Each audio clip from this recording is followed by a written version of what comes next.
자, 그래서 바로 기조 강연자를 소개해드리겠습니다. 오라클 제아실란 제아라즈님께서 시니어 디렉터님께서 첫 번째 기조 강연을 준비해 주셨습니다. 포스트 코로나 시대 바이오 메디컬 산업의 미래 핵심 트렌드란 주제로 지금부터 발표 듣도록 하겠습니다. So, ladies and gentlemen, please welcome Senior Director 제아실란 제아라즈 from Oracle.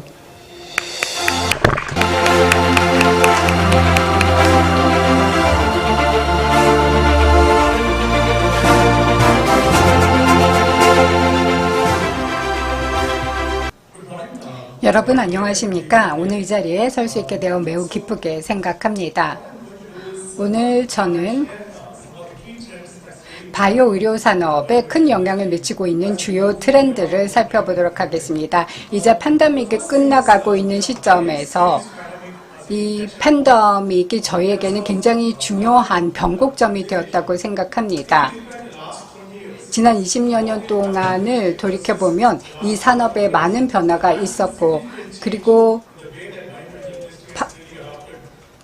바이오 산업이 디지털 기술을 도입하는 데 있어서 아주 큰 변화가 있었고 속도가 가속화되었습니다. 이러한 추세는 앞으로 더욱더 가속화될 거라고 생각이 되고, 바이오 산업이 디지털 기술을 더욱더 빠르게 많이 접목을 시킬 거라고 생각합니다. 디지털 기술이 치료와 여러 가지 트리트멘트 그리고 예방 차원의 의학을 도입하게 될 것이고, 모든 치료 방식이 디지털화 될 것입니다. 최소한 디지털 테라퓨틱스가 이제 도입이 되면서 우리의 라이프 스타일이 바뀌게 될 것이고, 이를 통해서 복잡한 도전 과제를 극복하게 될 것입니다. 코로나19는 바이오 산업을 위한 도전일 뿐만 아니라 어떻게 보면은 유례 없는 큰 기회가 될 수 있을 것입니다. 우리 의료 산업의 비즈니스 모델을 좀 더 민첩하고 유연하게 바꿔줄 수 있는 큰 기회가 될 수도 있다고 생각합니다.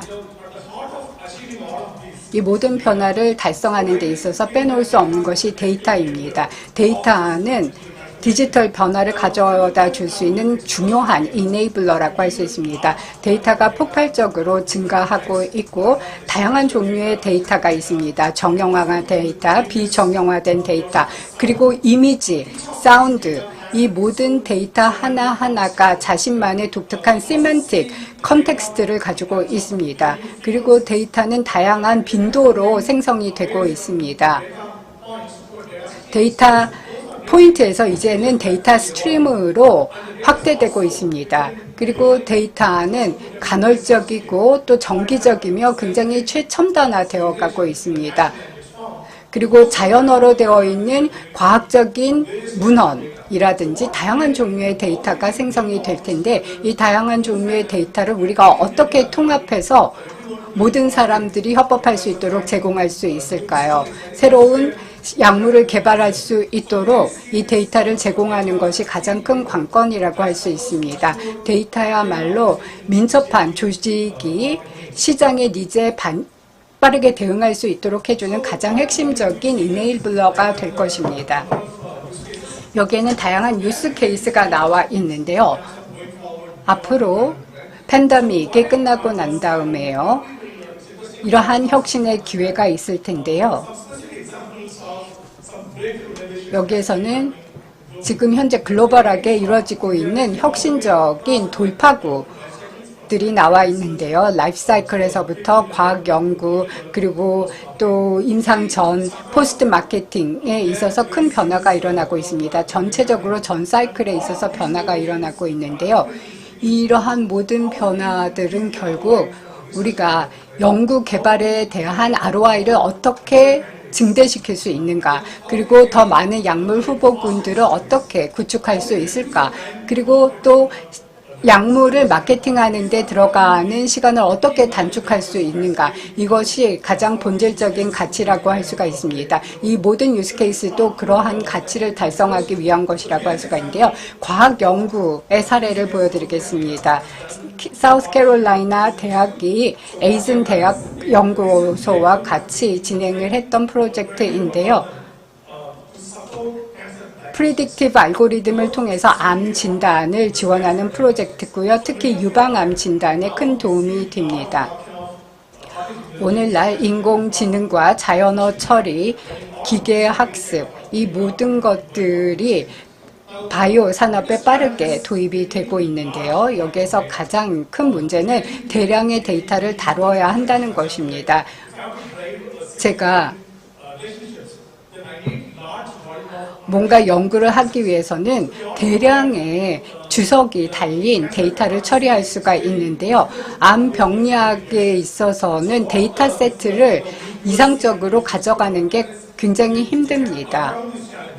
이 문제를 해결하기 위해서 투스텝 프로세스를 사용했는데요. 첫 번째는 알고리즘을 개발을 해서 그 암 조직에 있어서 독특한 패턴을 찾는 것이고요. 두 번째로는 알고리즘을 트레이닝을 시켜서 진단을 할 수 있도록 하는 것인데 2단계를 진행했는데 첫 번째 프로세스는 티슈 핑거 프린팅, 조직의 지문 찾기라는 것인데요. 이 기술이 빠르게 진화하고 있습니다. 티슈 핑거 프린팅이라는 것은 결국 그 여러 암 종양에 있어서 조직을 독특한 것을 찾는 것입니다. 똑같은 두 개의 종양이 똑같을 수는 없습니다. 그래서 이 기술을 활용을 함으로써 3D로 종양을 다시 재구성을 할 수 있게 되고요. 암 조직을 통해서 이러한 정보를 얻을 수 있습니다. 이러한 혁신적인 기술을 통해서 조직별로 아주 미세한 차이를 정확하게 판단을 할 수가 있습니다. 그리고 인간의 유견으로 선별할 수 있는 레벨로 이것을 다시 재구현을 해줍니다. 이 연구소들이 이제 유방암의 아류형을 정확하게 예측할 수 있게 되었습니다. 그리고 이러한 기술이 더 빠르게 진전을 할수록 우리의 암 진단에 있어서 큰 발전이 있을 것이라 믿어 의심치 않습니다. 그렇다면 과학 연구에서 이제는 임상전 개발로 넘어가도록 하겠습니다. 항상 임상시험에 있어서는 제약산업의 실패율이 90%가 된다고 합니다. 그 문제를 어떻게 해결할 수 있을까요?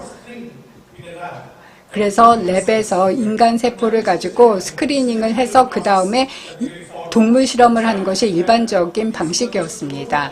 그런데 이 모든 동물이 인간의 세포를 그대로 재현하기가 힘들다는 한계가 있습니다. 그리고 또 예상하지 못했던 독성 문제가 발생할 수도 있습니다. 예상하지 못했던 주변 세포의 부작용이 생길 수도 있기 때문에 3D 모델을 만들어서 인간의 기관을 장기를 칩에다 생성을 하는 것입니다. 그러면은 플라스틱 기판에 실제 인간의 장기를 구현을 해서 실제 장기, 간, 이런 것들의 세포를 3D 프린팅 기술로 재현을 할 수 있게 됩니다. 그러면은 그 약물 후보군을 인간 모델에 직접적으로 테스트를 할 수가 있기 때문에 독성 모델을 정확하게 프로파일링을 할 수 있게 됩니다. 그래서 동물 실험보다 훨씬 더 정확성이 높아질 수 있습니다. 그래서 어떤 약물이 적절한 독성 프로파일을 갖추지 못한다. 그러면은 신속하게 이 사실을 파악을 해서 안전성과 효능성의 메커니즘을 빠르게 확보할 수 있고요. 임상 전에 이런 것을 완료할 수 있습니다. 그럼 다른 사례를 좀 말씀을 드리겠습니다. 이 사례는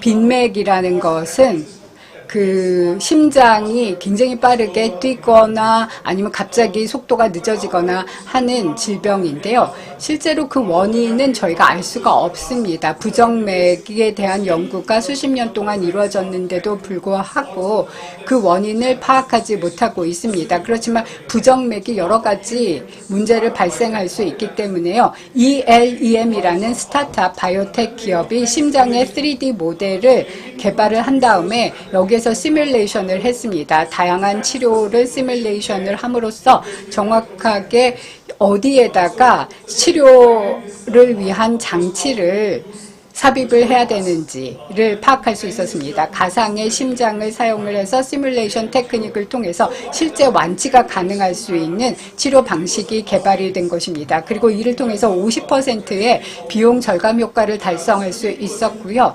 또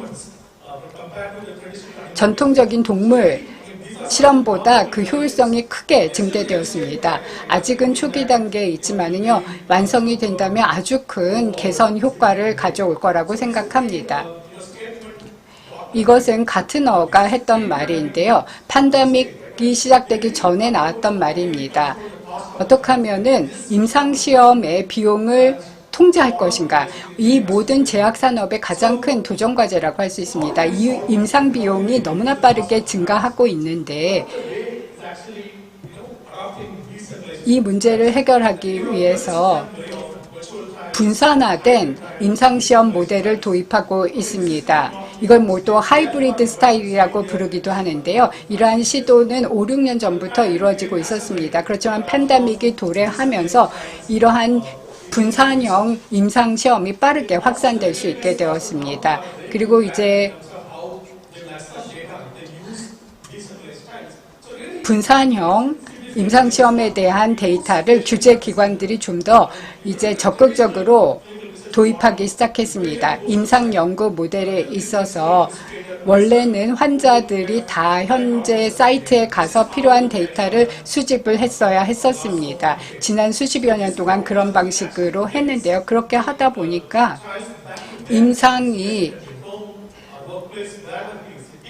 이제 임상시험이 환자들을 찾아갈 수 있게 되면서 뭐 환자가 직장에 있거나 집에 있거나 했을 때 직접 환자를 찾아갈 수 있도록 해줌으로써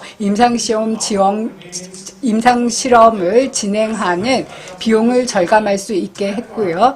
또 약물 후보 물질도 환자 집으로 보내줄 수가 있습니다. 이것을 Direct to Patient Home 공급 모델이라고 하는데요.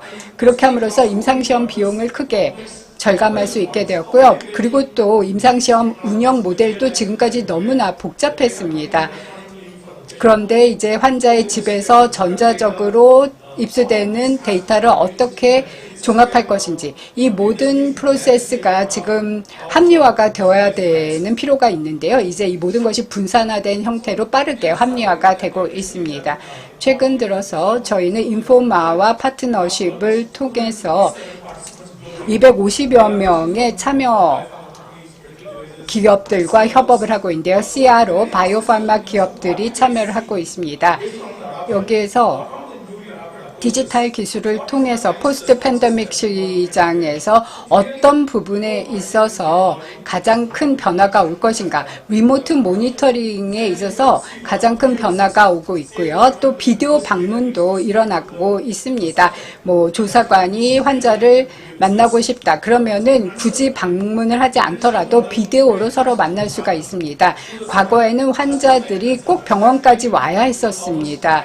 그런데 병원까지 오는 데 있어서 많은 시간이 낭비가 되었죠. 그런데 이제는 비디오를 통해서 불필요한 방문을 없앨 수 있게 되었습니다.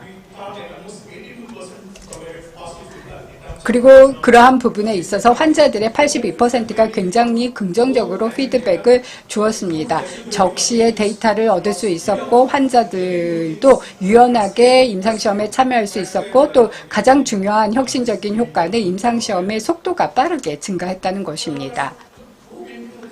그러면은 임상 개발에 대해서 말씀을 드리겠습니다. 이 케이스 스터디는 환자들을 모집하고 유지하는 것인데요.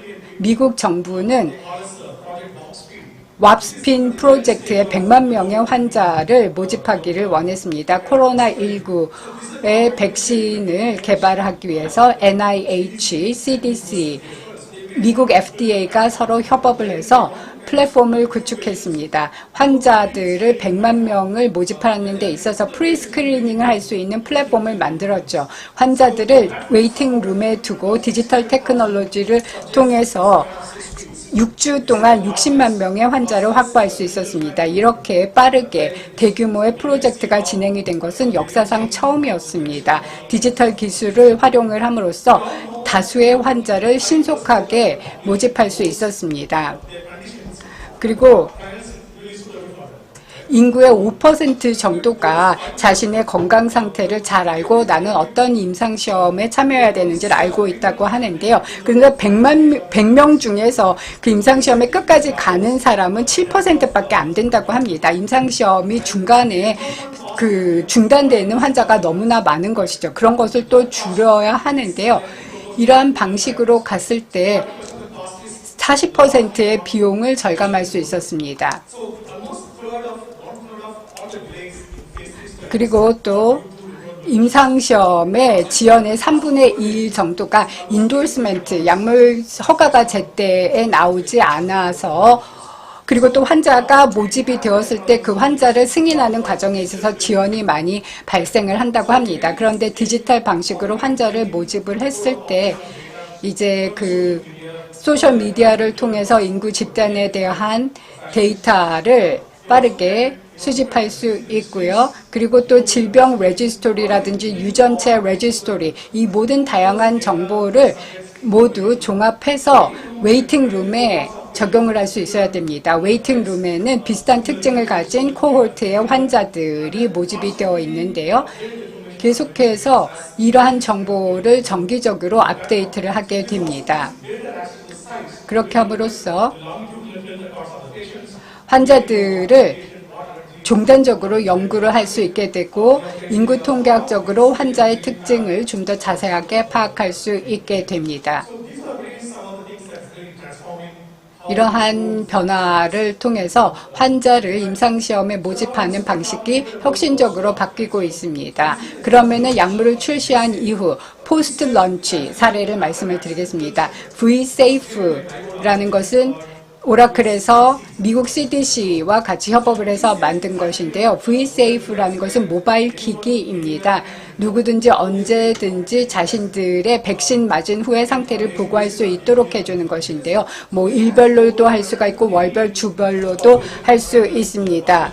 그래서 1억 5천만 명의 익명의 데이터가 이 플랫폼에 저장이 되어 있습니다. 이 플랫폼이야말로 의료 전문가들이 코로나19 백신으로 인해서 발생할 수 있는 흔한 부작용이나 이상작용이 무엇인지를 파악하는 데 있어서 큰 도움이 되었고요. V-Safe가 전 세계적으로 도입이 되고 있는데 이를 통해서 최대 규모의 실제 임상 근거 RWE가 수집되고 있습니다. V-Safe와 같은 플랫폼을 통해서 mRNA 백신의 안전성과 유효성을 평가하는 데 있어서 특히 임산부를 대상으로 평가하는 데 있어서 아주 큰 도움이 되었습니다. 처음에 임상시험을 할 때 임산부는 그 대상에서 제외되었기 때문에 임산부가 백신을 접종받았을 때 어떤 이상 반응이 일어나는지를 알 수가 없었습니다. 그런데 자신이 임신했다는 사실을 모르고 그 임상시험에 참여했던 여성들의 데이터를 수집을 해서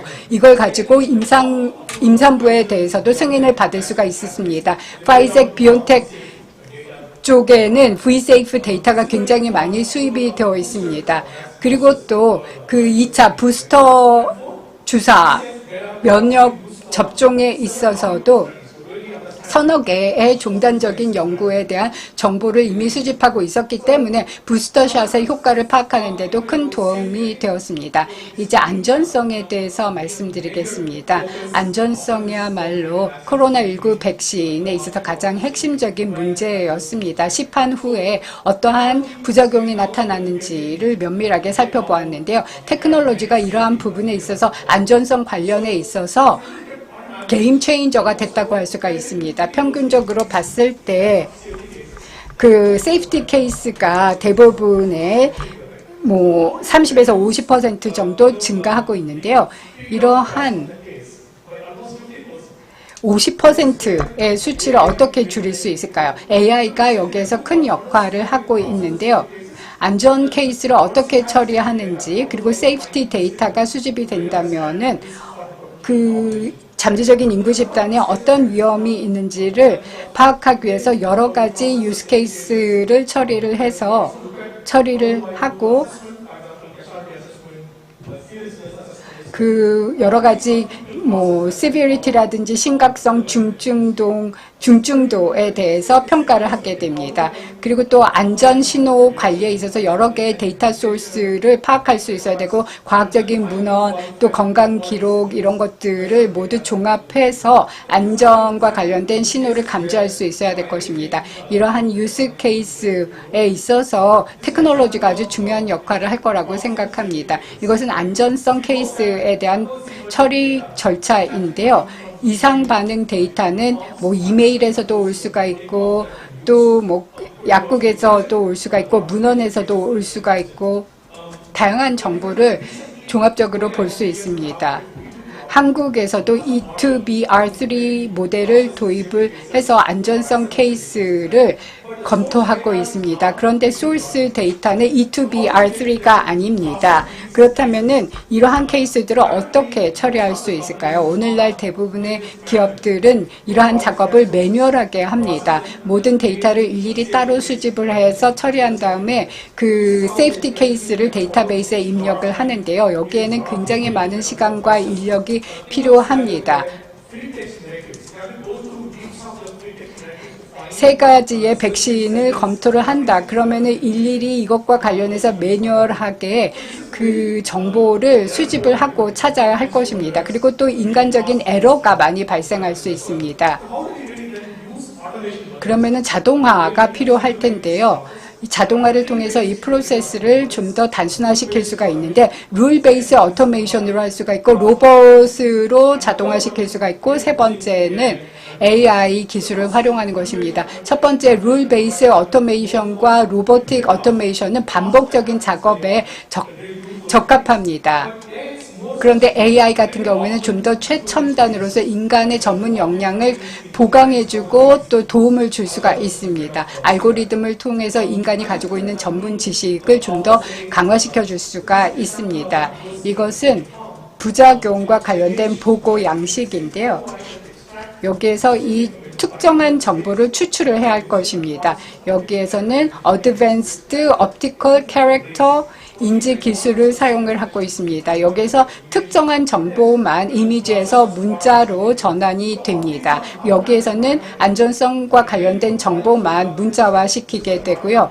그러면은 모든 소스 다큐멘트를 다 넣으면은 시스템이 알아서 안전성과 관련된 데이터만 파악을 해줍니다. 안전 신호 감지가 굉장히 중요합니다. 특정 인구 집단에 적용될 수 있는 리스크를 파악하는 데 있어서 안전과 관련된 신호를 잘 파악할 수 있어야 되는데 여기서 false positive를 위양성을 제대로 파악하는 게 중요하고요. 또 false negative 위음성도 빠르게 찾을 수 있어야 될 것입니다.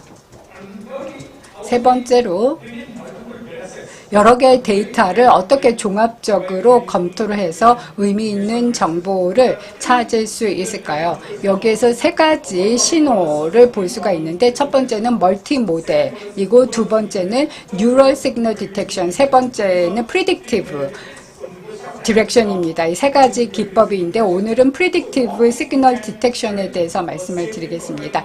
안전성의 프로파일을 실제로 임상시험 전에 파악할 수 있게 된다면 얼마나 좋을까요? 그것이 예측적 시그널 디텍션, 프리딕티브 시그널 디텍션이 가져다 줄 수 있는 효과입니다.